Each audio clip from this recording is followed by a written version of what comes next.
네, 오늘 성경 말씀 보시겠습니다. 이사야서 22장 1절부터 14절까지 말씀입니다. 어, 4절까지만 읽겠습니다. 분량이 많아서 오늘 1절부터 4절까지 읽고요. 이게 설교할 때는 다 다루겠습니다. 환상 골짜기에 관한 경고라. 네가 지붕에 올라가면 어찌함인고 소란하며 떠들던 성 즐거워하던 고울이여 너의 죽임을 당한 자들은 칼에 죽은 것도 아니요 전쟁에 사망한 것도 아니라 너희 관원들도 다 함께 도망하였다가 화를 벌이고 결박을 당하였고 너희 멀리 도망한 자들도 발견되어 다 함께 결박을 당하였도다. 그러므로 내가 말하노니 돌이켜 나를 보지 말지어다. 나는 슬피 통곡하겠노라. 내 딸 백성이 패망하였으므로 말미암아 나를 위로하려고 힘쓰지 말지니라. 아멘. 네, 오늘 환상 골짜기에 관한 경고, 환상 골짜기에 관한 경고 이런 제목으로 하나님 말씀 증거하겠습니다. 오늘 성경 말씀은 이 환상 골짜기, 즉 예루살렘 패망에 대한 경고 그런 예언의 말씀입니다. 이사야서를 보면요, 14장부터 24장까지 이사야서 14장부터 24장까지 당시 남유다 왕국을 둘러싸고 있던 이방 나라들, 세상 나라들에 대한 패망을 돌아가면서 예언을 하는 내용이거든요. 이방 나라 패망, 이방 나라들에 대한 패망. 그런데 오늘 예루살렘 패망에 대한 예언이 이방 나라들에 대한 패망 예언들 틈에 끼어 있어요. 그 오늘 본문 이후에는 두로 나라에 대한 또 패망 예언 이렇게 나올 거거든요. 또 앞에는 지금 바벨론, 두마, 그러니까 에돔, 아라비아의 패망 이렇게 나오다가 지금 남 유다 왕국 예루살렘의 패망 요것도 끼어 있거든요. 그 왜 이렇게 남유다 왕국이 이방 나라들 패망 예언들 경고들 사이에 끼어 있습니까? 그 이유는 남유다 왕국이 이 구약 교회가 이방 나라들 세상 나라들과 별반 다를 게 없었기 때문이다 이거죠. 예, 그래서 이렇게 끼어 있는 거죠. 오늘날 교회가 세상과 별반 다를 바 없으면 교회가 거룩해야 되는데 타락하고 세속화가 된다면 하나님께서 많이 맡은 자들에게 많이 요구하시는 것처럼 더 큰 책임을 요구하시는 것처럼 책망하시고 징계하신다는 것을 알아야 하겠습니다. 몇 가지 교훈으로 은혜를 나누고자 합니다. 첫 번째 교훈은요. 어, 안일함을 버리고 영적으로 안일함을 버리고 하나님께 회개해야 할 때가 있다는 거죠. 안일함을 버리고 하나님께 회개하고 하나님을 의지해야 한다는 것입니다. 1절부터 4절 내용이 교훈합니다. 1절에 보시면 환상 골짜기에 관한 경고라. 여기서 환상 골짜기 22장 내용 안에서 보면 4절에 보면 내 딸 백성 이렇게 나오고요. 8절에 보면 유다, 9절에 다윗성, 15절 이하에 당시 왕궁의 청지기 셈나와 신임 관리 엘리야김 나오는 걸 봐서 남유다 왕국이죠. 그러니까 환상 골짜기 그럼 예루살렘이고요. 예루살렘은 남유다 왕국을 대표하니까 남유다 왕국의 패망, 예루살렘의 패망 이걸 얘기하는 거죠. 그 왜 환상입니까? 환상의 골짜기. 왜 환상입니까? 이 구약 시대에 보면 하나님께서 환상과 꿈과 묵시를 통해서 선지자를 통해서 말씀하셨잖아요. 이걸 운유적으로 빗대어서 말씀하는 거죠. 그런데 이 말이 굉장히 풍유적이죠. 그죠? 풍자적이죠. 풍자적. 남유다 왕국이 지속적으로 하나님의 말씀을 안 들었기 때문에 환상 골짜기에 관한 경고. 오늘날 신자들이 하나님의 말씀을 들으면서도 순종하지 아니하면 어떻게 됩니까? 교회를 말씀 공동체라고 하면서요, 말씀 공동체의 타락. 이게 참 말의 어폐가 있잖아요. 그러니까 환상골짜기에 관한 경고. 계속해서 보면 네가 지붕에 올라가면 어찌함인고 지붕에 올라가는 행위는 당시 전쟁이 오니까 전쟁 상황이 어떻게 되고 있는지 보려고 올라가는 거죠. 2절에 보면 소란하며 떠들던 성 즐거워하던 거울이여. 그러니까 예루살렘 도시가 쾌락과 육체의 정욕으로 충만한 도시였다는 것입니다. 너의 죽음을 당한 자들은 칼에 죽은 것도 아니요 전쟁에 사망한 것도 아니라 용감하게 전쟁터에서 싸우다가 죽은 게 아니라 겁을 먹고 두려움과 염려로 죽어갔다는 것입니다. 참고로 이사야서 22장에 나오는 전쟁은 아수르가 유다를 침공하거나 또 아수르가 그 옆나라 블레셋 아스도스를 쳐들어온 때로 성경학자들이 추정합니다. BC 711년 또는 BC 700년대 초로 봅니다. 3절 보시면 너희 관원들도 다 함께 도망하였다가 화를 벌이고 결박을 당하였고 너희 멀리 도망한 자들도 발견되어 다 함께 결박을 당하였도다. 예, 전쟁의 그 비참함 얘기하는 거죠. 전쟁포로 얘기하죠. 사절 보면 선지자가 울어요. 그러므로 내가 말하노니 돌이켜 나를 보지 말지어다 나는 슬피 통곡하겠노라 내 딸 백성이 패망하였으므로 말미암아 나를 위로하려고 힘쓰지 말지니라. 선지자는 슬퍼하며 울겠다고 그럽니다. 선지자의 눈물을 멈추게 하려고 위로하지 말라고 그래요. 왜냐하면 지금 울어야 될 때거든요. 울어야 할 때. 예루살렘 도시는 전쟁이 일어나기 전에 어디서 그런 자신감과 자기 당착이 빠졌는지 소란하며 떠들며 즐거워했습니다. 그러나 막상 전쟁이 일어나니까 모두 두려워 떨며 도망하며 포로로 잡히는 신세가 되었다는 거죠. 하나님을 경외하지 않고 하나님을 두려워하지 않으면서 자기에게 벌어질 일들에 대해서 자신만만한 자는 헛된 기초 위에 있는 자입니다. 두려워 떨며 하나님을 찾고 하나님을 의지해야 할 때이지 육체의 정력과 근거 없는 자신감으로 충만할 때가 아니라는 것입니다. 오늘날 예수님을 믿지 않으면서도 미래에 대해서 낙관적이고 현재를 행복하게 지내는 것 같은 사람들이 있습니다. 실은 영적으로 매우 위험한 거죠. 하나님께서 언제 어느 때에 그 영혼을 불러가실지 모르는 것입니다. 하나님의 심판대 앞에서 그를 변호해 줄 대속자, 중보자가 없으면 영원한 지옥 형벌을 면할 수가 없는 것입니다. 그리고 한때 교회를 다녔거나 기독교에 호감이 있어서 교회의 문을 노크하는 사람들이 있을 수 있습니다. 예배 몇 번 참석할 수 있습니다. 그러나 아직 진실로 회심하지 않았다면 영적으로 매우 위험한 지경에 있는 것입니다. 속히 주님 품으로 돌아올 수 있기를 바랍니다. 두 번째 교훈은 인간적인 수단을 의지하지 말고 하나님을 의지하라는 것입니다. 인간적인 수단을 버리고 하나님을 의지하라는 거죠. 5절부터 11절 내용이 교훈합니다.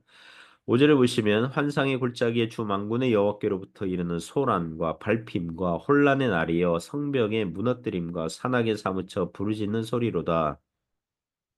5절의 의도는 예루살렘을 공격하는 아수르의 공격은 그 전쟁은 그 소란과 그 혼란의 날은 누가 정하신 거예요? 5절 보시면 주 만군의 여호와께로부터 이르는 하나님께서 정하셨다는 거죠. 하나님께서 정하신 전쟁이라는 거예요. 우연히 발생하는 거 아니에요. 6절은 예루살렘을 공격하는 이방 나라를 말하죠. 엘람 사람은 화살통을 메었고 병거 탄자와 마병이 함께하였고 기르 사람은 방패를 드러냈으니 이 구절에서 엘람은 바사 제국, 그러니까 페르시아 사람들 얘기하고요. 기르는 메대 사람들 얘기합니다. 아직 페르시아와 메대가 이제 그 강대국으로 그 자라나기 전이죠. 여기서 설명이 필요한데요. 아수르도 그렇고 바벨론도 그렇고 남유다 왕국을 공격할 때 그리고 그들이 다른 나라들을 공격할 때 그 자기들 나라 군사들만 동원하는 게 아니라 이미 정복한 지배하고 있는 나라의 군사들도 동원해서 일종의 연합군을 이루어서 공격하는 것입니다.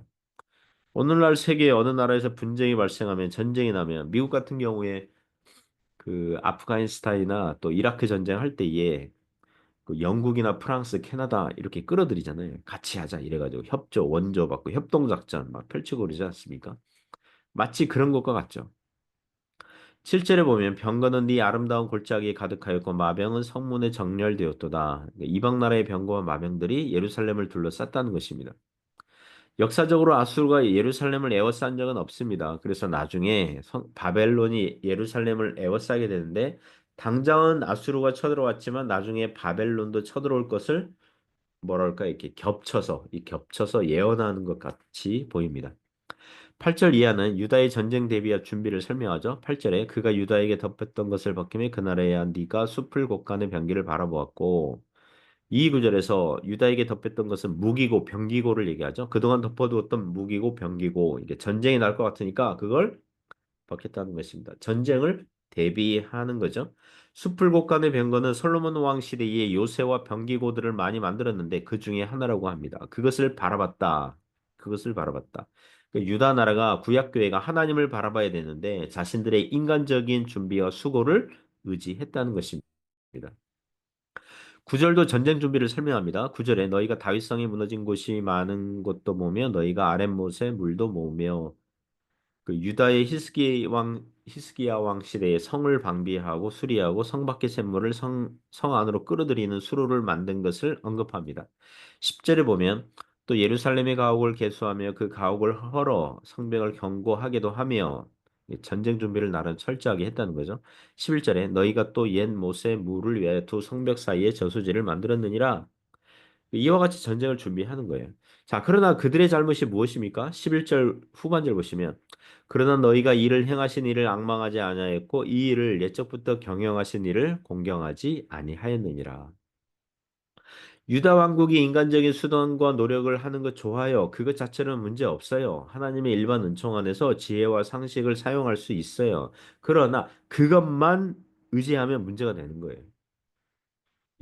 그것은 수단과 도구에 불과한 거거든요. 이 전쟁을 정하시고 일으키시고 유다를 교훈하시려는 책망하시려는 하나님을 바라봐야 되는데 하나님의 뜻을 알고 그분의 말씀을 듣고 순종하려는 것은 없고 그저 인간적인 준비만 단단히 하고 있었다는 것입니다.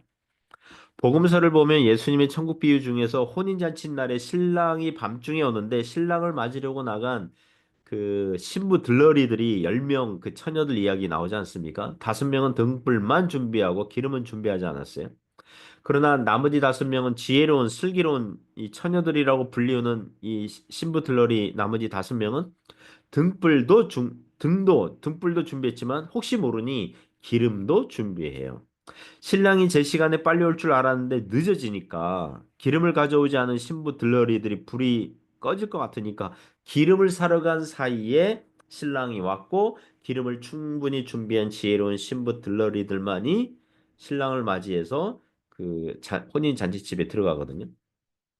하지만 뒤늦게 기름을 사느라 신랑을 맞이하지 못한 신부 들러리들은 잔치집에 들어가지 못해요.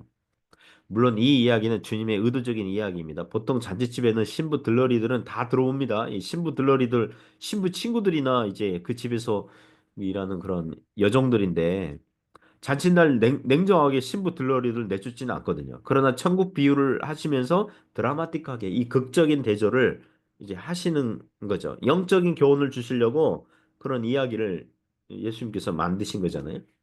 무엇입니까? 인간적인 수단과 방법은 한계가 있다는 거예요. 주님을 만날 수 없다는 것입니다. 등불만 있는데 신앙의 색깔은 있어요. 기독교적인 문의는 있어요. 그러나 기름이 없다면, 참된 믿음이 없다면, 그 안에 성령님이 안 계시다면, 하나님을 의지함이 없다면 주님을 만날 수 없는 것입니다. 우리도 마찬가지죠. 우리의 심령이 하나님을 바라보고 하나님을 가까이 하고 하나님을 친근히 대해야 되는데 세상적인 준비와 인간적인 조건과 환경만으로 만족을 한다면 주님을 만날 수 없고 은혜가 없는 것입니다. 지난 주일에는 예배 후에 재직 부장님들과 같이 내년 그 예산을 짰습니다. 뭐 오늘날 뭐 우리 교회뿐만 아니라 한인교회들이 이제 교인 숫자가 줄어드니까 뭐 교회들마다 재정적인 압박과 부담을 많이 받고 있는데 우리 교회도 뭐 그들 중에 하나인 거죠. 그 수년 전에 그 우리 교회 그 재정 형편이 생각이 나더라고요. 어느 한 해는 교회 잔액이요. 20만 위안 가까이 된 적이 있었어요. 그 교인도 많았고 헌금도 많이 하니까 재정이 많았었어요. 그때는 주보에 매주 헌액 그 헌금 잔액 공개했거든요. 그때 주보에 찍힌 그 20만 위안 가까운 재정을 보면서 은연중에 제가 이런 생각이 있습니다. 내가 목회를 잘하고 있나 봐. 그러니까 교인들이 은혜를 받아서 헌금도 많이 하고 그리고 교회 재정이 넘치지. 그리고는 뭔가 하나님을 간절히 찾거나 하나님을 의지하는 마음이 그 태도가 훨씬 줄어들었어요. 느낌이 뭐 기도는 하긴 했지만 기도 안 해도 될 것 같은데? 뭐 이렇게 뭐 교회가 잘 되는데? 이상한 자신감이 생기는 거예요. 그런 마음을 먹고 몇 달 안 가서 재정 잔액이 막 고꾸라졌습니다. 막 고꾸라지고 그 당시 1만 위안 밑으로 막 떨어지고 막 그랬던 것 같아요. 급속도로 막 추락하고 막 그때 배웠어요. 하나님께서 저에게 이렇게 말씀하시는 것 같더라고요. 얘야, 돈, 머니를 바라보지 말고 주님을 바라보렴. 인간적인 수단과 준비보다 주님을 더욱 신뢰하렴. 그때 굉장히 배웠어요. 그래서 그 이후로 어쨌든 하여튼 잔액을 안 써요. 주보에 잔액도 안 쓰고 그냥 주님만 바라보기로. 예, 주님만 바라보기로. 인간적인 수단과 준비, 지혜롭게 상식적으로 준비해야 돼요. 그렇게 준비하는 건 준비하는 거고, 무엇보다 궁극적으로 주님 바라봐야 될 줄 믿습니다. 인간적인 수단은 수단이거든요. 도구거든요. 그러나 모든 것을 주관하시는 주님 바라보시기를 바랍니다. 세 번째 교훈은 하나님을 의지하면 살려주신다는 것입니다. 하나님 의지하면 살려주십니다. 12절부터 14절 내용이 교훈합니다. 12절에 보면 회개하면 산다고 그러죠. 12절에 그날의 주 만군의 여호와께서 명령하사 통곡하며 애곡하며 머리털을 뜯으며 굵은 배를 어, 그 띠라 하셨거늘 전쟁 앞두고 회개하라 그랬는데 유다는 뭐 합니까? 13절에 너희가 기뻐하며 즐거워하며 소를 죽이고 양을 잡고 고기를 먹고 포도주를 마시면서 내일 죽으리니 먹고 마시자 하는도다. 회개하라 그랬는데 육체의 쾌락과 즐거움으로 소와 양을 잡고 포도주 마시면서 파티나 하고 있어요. 어차피 내일 죽을 인생 오늘 먹고 마시자 즐기자 이런 거예요. 여러분 이건 하나님의 백성들도 아니고요. 교회도 아니에요 이거. 교회 간판은 달았는데 교회가 아니에요. 이 구약교회. 이거 하나님 나라가 아니에요. 하나님 나라가 아니에요.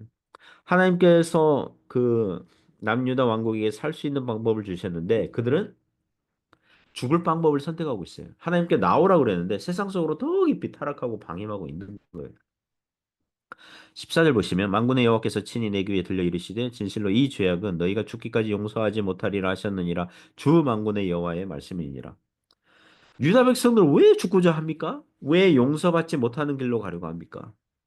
말씀 선명하거든요. 하나님께 가면 삽니다. 하나님께 오면 살아요. 하나님 의지하면 살아요. 예수 그리스도의 구원의 복음을 의지하면 살아요. 그게 사는 길이에요. 인생이 힘들고 어려울 수 있어요. 뭐 불평할 수 있어요. 하지만 인생이 쉽고 가볍고 기뻐할 수 있는 길이 있어요. 예수님께 오면 돼요.